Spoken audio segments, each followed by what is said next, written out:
இன்னைக்கு பிப்ரவரி 8 இன்னைக்கு குரூப் 2 அண்ட் குரூப் 2 எக்ஸாம்க்கான மெயின்ஸ் எக்ஸாம் பார்த்தீங்கன்னா இன்னைக்கு நடந்திருக்க வேண்டியது. இன்ஃபேக்ட் நடந்துச்சு. ஆனா கடைசியில் பார்த்தீங்கன்னா ஒரு 10-12 மணி இருக்கும் டிஎன்பிசி தரப்புல இருந்து இந்த எக்ஸாம் நாங்க கேன்சல் பண்றோம் அப்படின்னா அவரோட அஃபிஷியலான வெப்சைட்லயே ஒரு நோட்டிபிகேஷன் ரிலீஸ் பண்ணிருக்காங்க. பட் அதுக்கு காரணம் சென்னையில இருந்த ஒரு சென்டர்ல கிட்டத்தட்ட பாத்தீங்கன்னா ஒரு 500,000 மாணவர்கள் ஆஸ்பிரன்ஸ் பக்கம் அலோகேட் பண்ணிருக்காங்க as per the hall ticket. But அவங்க எக்ஸாம் சென்டருக்கு போயிட்டு அங்க நோட்டீஸ் போர்ட்ல அவங்களோட ரெஜிஸ்ட்ரேஷன் நம்பர் வச்சு பார்த்தா அவங்களோட ரெஜிஸ்ட்ரேஷன் நம்பர் அங்க இல்ல. அங்க இருந்த ஆபீசர்ஸ் கேட்டதுக்கு இல்ல இங்க இவ்வளவுதான் கேண்டிடேட்ஸ் அலோகேட் பண்ணிருக்காங்க, அதுக்கு மேல இங்க அலோகேட் பண்ணல, நீங்கன்னா வேற சென்டருக்கு போய் பாருங்க அப்படின்னு சொல்லி சொல்றாங்க. பட் இந்த சென்டருக்கும் அந்த அருகம்பக்கத்துல இருந்து நந்தவனத்தில் இருக்கக்கூடிய இன்னொரு சென்டருக்கு போறதுக்குண்டான இடைவெளி பாத்தீங்கன்னா 10 கிலோமீட்டர் பக்கம் வருது. சோ இங்க பஸ்ல கார்ல எப்படி போனாலும் கிட்டத்தட்ட 3/4 மணி நேரத்துல இருந்து 1 மணி நேரம் பக்கம் ஆகும். பட் அவ்வளவு நேரம் தள்ளி அங்க போனாங்க அப்படின்னா அதுக்குள்ள எக்ஸாம் ஸ்டார்ட் ஆகி எக்ஸாம் முடிஞ்சிடும். சொன்னா எக்ஸாம் அட்டன் பண்ண முடியாது. பட் அப்படியும் சில பேர் பாத்தீங்கன்னா போய் அங்க பாத்துருக்காங்க. பட் அங்கேயும் அவங்களோட ரெஜிஸ்ட்ரேஷன் நம்பர் இல்ல. இன்ஃபேக்ட் அந்த கேண்டிடேட்ஸ்க்கு எந்த எக்ஸாம் சென்டர்லுமே அவங்களோட அந்த கேண்டிடேட்ஸ்க்கு எக்ஸாம் சென்டர் அலோகேட் பண்ணல. ஸோ அவங்களால எக்ஸாமே எழுத முடியல. கடைசியில ஒரு கட்டத்துல அவங்களால அந்த ஒரு இதை ஏத்துக்கவே முடியல. ஏன்னா இந்த மெயின்ஸ் எழுத வந்தவங்க எல்லாமே ஒரு சீரியஸான ஆஸ்பிரன்ஸ். இப்போ பிரிலிம்ஸ் அப்படிங்கன்னா 10 லட்சம் பேர் 15 லட்சம் பேர் எழுதுறாங்கன்னு வச்சுக்கோங்களேன். எல்லாருமே ஓகே கவர்மெண்ட் எக்ஸாம் நோட்டிபிகேஷன் வந்திருக்கு அப்ளை பண்ணி எழுதினாவே கிடைச்சிடும், ஏதோ சும்மா வரங்களுக்குலாம் வேலை தூக்கி போட்டு கொடுக்குற மாதிரி எல்லாரும் அப்ளை பண்ணுவாங்க. ஸோ லட்சக்கணக்கான பேர் அப்ளை பண்ணி லட்சக்கணக்கான பேர் எழுதுறாங்க. ஓகேங்களா? அப்படி இருக்கப்ப இந்த மாதிரி ஒரு மிஸ்டேக்னா கூட மாத்துக்கலாம். பட் ஆனா கிட்டத்தட்ட 9,000 பேருங்க இவ்வளவுதான் இந்த மெயின்ஸ் எக்ஸாமுக்கு செலக்ட் ஆகி எழுத வந்தவங்க. இவங்க எல்லாருமே சீரியஸான எக்ஸ்பீரியன்ஸ் 3 to 5 years சின்சியரா டிஎன்பிசிக்குன்னே அவங்களோட வாழ்நாள் அர்ப்பணிச்சு நைட்டு பகலா உட்காந்து படிச்சு ப்ரிப்பேர் பண்ணி டெஸ்ட் சீரிஸ் போட்டு அவ்வளவு அவங்களுடைய மதிப்பு டைம் அண்ட் எஃபர்ட் போட்டு ப்ரிப்பேர் பண்ண சீரியஸான ஆஸ்பிரன்ஸ் எக்ஸாமுக்கு எழுதலான்னு போய் எக்ஸாம் ஹால் போய் அவங்க நம்பர் பாக்குறப்போ உங்க நம்பர் இல்ல, உங்களால எக்ஸாம் எழுத முடியாதுன்னு தெரியறப்போ உங்களுக்கு எவ்வளவு ஒரு கஷ்டத்தையும் ஒரு மனவேதனையும் ஃப்ரஸ்ட்ரேஷன் உங்களுக்கு ஏற்படுத்தும். அந்த ஒரு ஃப்ரஸ்ட்ரேஷன்ல பாத்தீங்கன்னா அந்த ஆஸ்பிரன்ஸ் எல்லாருமே நடு ரோட்ல உட்கார்ந்து சாலை மறியல் போராட்டத்தில் ஈடுபடுறாங்க. மறுபடியும் நாங்க எங்களுக்கு ஹால் டிக்கெட்ல இந்த காலேஜ் தான் எக்ஸாம் சென்டர் போட்டிருக்காங்க, பட் இங்க கேட்டா உங்களுக்கு இங்க அலோகேட் பண்ணலன்னு சொல்றாங்க, நாங்க என்ன பண்றது எப்படி எக்ஸாம் எழுதுறதுன்னு சொல்லிட்டு ரோட்ல உட்காந்து அவ்வளவு பேர் சாலை மறியல் ஈடுபடுறாங்க. 1-2 பேர் கிட்டத்தட்ட 400-500 பேர் மேல இருக்கணும். அவ்வளவு பேர் ரோட்ல நின்று சாலை மறியல் ஈடுபடுறாங்க.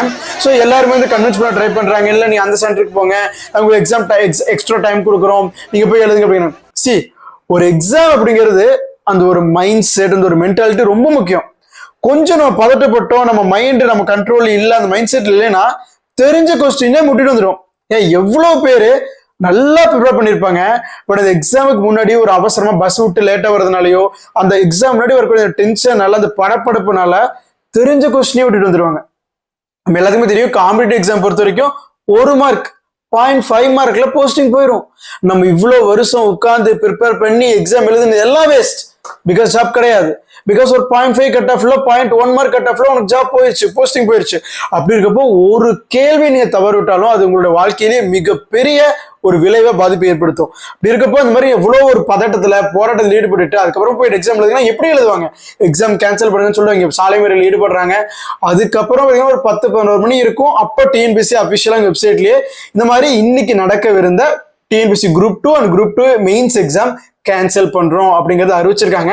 அந்த அபிஷியல் நோட்டிபிகேஷன் தான் இது. என்ன சொல்லியிருக்காங்க அப்படின்னா, சென்னையில் இன்று 8/2/2026 நடைபெறவிருந்த ஒருங்கிணைந்த குடிமை பணிகள் தேர்வு தொகுதி 2 மற்றும் தொகுதி 2A பணிகள் குரூப் 2 அண்ட் குரூப் 2A பிரதான தேர்வுகளுக்கான முற்பகல் மற்றும் பிற்பகல் நடைபெறவிருந்த எழுத்து தேர்வுகள் தொழில்நுட்ப கோளாறு காரணமாக சென்னையில் 3 மையங்களில் நடத்த இயலவில்லை.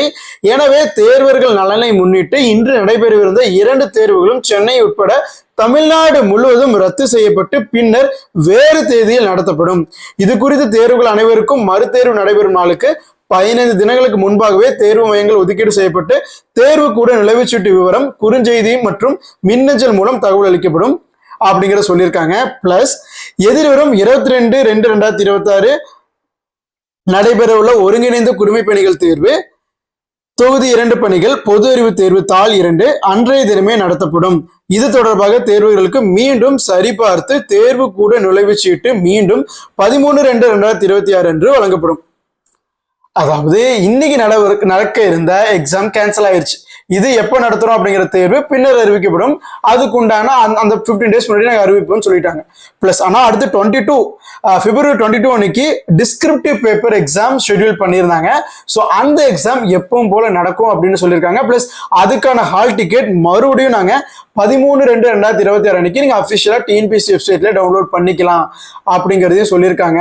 பட் எனக்கு என்ன ஒரு கேள்வினா, இப்போ சென்னையில் நடந்துச்சு, ஓகே, தமிழ்நாட்டோட கேபிட்டல் சிட்டி, பரபரப்பான சிட்டி, எல்லா நம்மளோட ஹெட் கவர்மெண்ட்ல இருந்து, டிஎன்பிஎஸ்சி கமிஷன்ல இருந்து, ஸோ போலீஸ் ஹெட் ஸ்டேஷன்ல இருந்து எல்லாமே அங்கே ஹெட், ஓகேங்களா?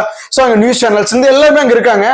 ஓகே, அங்க கிட்டத்தட்ட 300-400 பேர் பக்கம் வேணாலும் எழுத முடியல, நியூஸ்ல எல்லாம் கவர் பண்றாங்க, பயங்கர பரபரப்பாகுது, சோசியல் மீடியால எல்லாம் பரவுது, ஸோ எல்லாருமே பேசுறாங்க, எக்ஸாமை கேன்சல் பண்ணிட்டாங்க. ஒருவேளை தமிழ்நாட்டுல ஏதோ ஒரு கிராமத்துல இல்ல ஏதாவது ஒரு என்ன சொல்ற ஒரு ரிமோட் ஏரியால நடக்கவிருந்த ஒரு எக்ஸாம் சென்டர்ல இந்த மாதிரி ஆயிருந்தா என்ன நடந்திருக்குன்னு நினைக்கிறீங்க? ஒண்ணுமே நடந்திருக்காது. எக்ஸாம் போல் நடத்தி முடிச்சிருப்பாங்க, அந்தந்த எக்ஸாம் சென்டர் எழுதிருப்பாங்க. எந்த எக்ஸாம் சென்டர்ல அவங்களால எழுத முடியலையோ அவங்களால மட்டும் எக்ஸாம் எழுத முடியாம போயிருக்கும். அதுக்கப்புறம் அவங்க கேஸ் போட வேண்டிய நிலைமைக்கு போயிருப்பாங்க. அதுக்கப்புறம் அதுக்கு என்ன பதில் கிடைக்கும் அப்படிங்கிறது நம்ம எல்லாத்துக்குமே தெரியும். சென்னையில நடந்ததுனால இது ஒரு ஃபோக்கஸ் பாயிண்டா மாறிடுச்சு, ஒரு பேசு பொருளா மாறிடுச்சு. அதுக்குண்டான இவ்வளவு முக்கியத்துவம் கொடுத்து எக்ஸாமே கேன்சல் பண்ணிட்டாங்க. பட் இதே வேற ஒரு கிராமத்துலயோ வேற டிஸ்ட்ரிக்ட் எதாவது எடுத்துக்கீங்களேன், அங்கெல்லாம் இந்த மாதிரி நடந்துருச்சு அப்படின்னா என்ன ஆயிருக்கும்? ஸோ டிஎன்பிஎஸ்சி தான் அதுக்கு ஃபுல் அண்ட் ஃபுல் ரெஸ்பான்சிபிலிட்டி எடுத்துக்கணும், அஃப்கோர்ஸ். பட் அதுக்கு அவங்க ரெஸ்பான்சிபிலிட்டி எடுத்து இந்த எக்ஸாமை கேன்சல் பண்ணதுக்கே மிகப்பெரிய பாராட்டு தெரிவிக்கணும். ஏன்னா ஒரு எக்ஸாம் நடத்தி முடிச்சிருந்தான்னு வச்சுங்களா, அந்த 2-3 எக்ஸாம் சென்டர் மட்டும் தான் எழுத முடியல, அதை மட்டும் விட்டுட்டு மற்றதுங்களாம் நடத்தி முடிச்சிருந்தாங்கன்னா இவங்க என்ன ஆவாங்க? பிகாஸ் இவங்க எல்லாமே சீரியஸான ஆஸ்பிரன்ஸுங்க. சும்மா நான் அப்ளை பண்ணி சும்மா வந்து எழுதி பார்க்குறேன், சும்மா போய் ட்ரை பண்ணுறேன் அப்படின்னு வந்தவங்க இல்லை.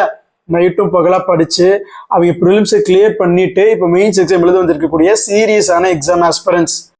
இந்த மாதிரியான ஒரு தொழில்நுட்ப கோளாறுன்னு அவங்க சொல்றாங்க. பட் தொழில்நுட்ப கோளாறுங்கிற மாதிரி தெரியல. ஏன்னா இவ்வளவு எக்ஸாம் சென்டர் இருக்கு, இவ்வளவு கேண்டிடேட்ஸ் இருக்காங்க அப்படிங்கிறப்போ எல்லாத்துக்கும் ப்ராப்பரா இருக்கான்னு வெரிஃபை பண்ணி அதை வேலிடேட் பண்ண வேண்டியது அவங்களுடைய கடமை, அவங்களுடைய பொறுப்பு. அப்படி இருக்கப்போ அதை பண்ணாம விட்டது அவங்களுடைய தப்பு தான்.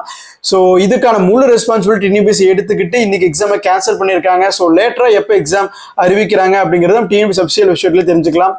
பட் இந்த மாதிரி ஒரு டிஎன்பிஎஸ்சி அப்படிங்கிற ஒரு தேர்வாணையம் தேர்வெல்லாம் நடத்தி கவர்மெண்ட் ஆஃபீஸர்ஸை கவர்மெண்ட் ஜாப்ஸுக்கு ரெக்ரூட் பண்ணி கொடுக்கக்கூடிய ஒரு ரெக்ரூட்மெண்ட் ஏஜென்சி இந்த மாதிரி நடந்துக்கிறத பத்தி நீங்க என்ன நினைக்கிறீங்க? ஏன்னா இன்ஃபேக்ட் ஆல்ரெடி பார்த்தீங்கன்னா டிஎன்பிஎஸ்சி மேல இந்த கிரெடிபிலிட்டி போயிருச்சுன்னு சொல்லலாம். ஏன்னா குரூப் 4லலாம் எத்தனை கேஸ் ஒரு சென்டர்ல வந்து கொஸ்டின் பேப்பர் முன்னாடியே கொடுத்துட்டாங்க, நைட்டே கொடுத்துட்டாங்க, அப்புறம் எக்ஸாம் எழுதி முடிச்சுட்டு கொண்டுட்டு போறப்போ வண்டியில பார்த்தீங்கன்னா பேப்பரை மாற்றி வச்சுட்டாங்க. ஏகப்பட்ட புகார்கள், ஏகப்பட்ட கேஸ் பார்த்தீங்கன்னா ஆல்ரெடி டிஎன்பிஎஸ்சி மேல இருக்கு. ஆல்ரெடி டிஎன்பிஎஸ்சி மேல இருக்க கிரெடிபிலிட்டிங்கிறது குறைஞ்சிக்கிட்டு தான் போயிட்டு இருக்கு. இப்போ இந்த விஷயம் பாத்தீங்கன்னா இன்னுமே ஒரு பாயிண்ட் ஆட் ஆயிடுச்சு அப்படின்னு சொல்லலாம். So what to you think about TNPSC and TNPSC aspirants? உங்களுடைய கருத்துக்களை கமெண்ட்ல சொல்லுங்க. இந்த மாதிரியான யூஸ்ஃபுல்லான இன்ஃபர்மேஷனை மட்டும் தெரிஞ்சுக்கணும் அப்படின்னா நம்ம சேனலை சப்ஸ்கிரைப் பண்ணி வச்சுக்கோங்க. Stay updated.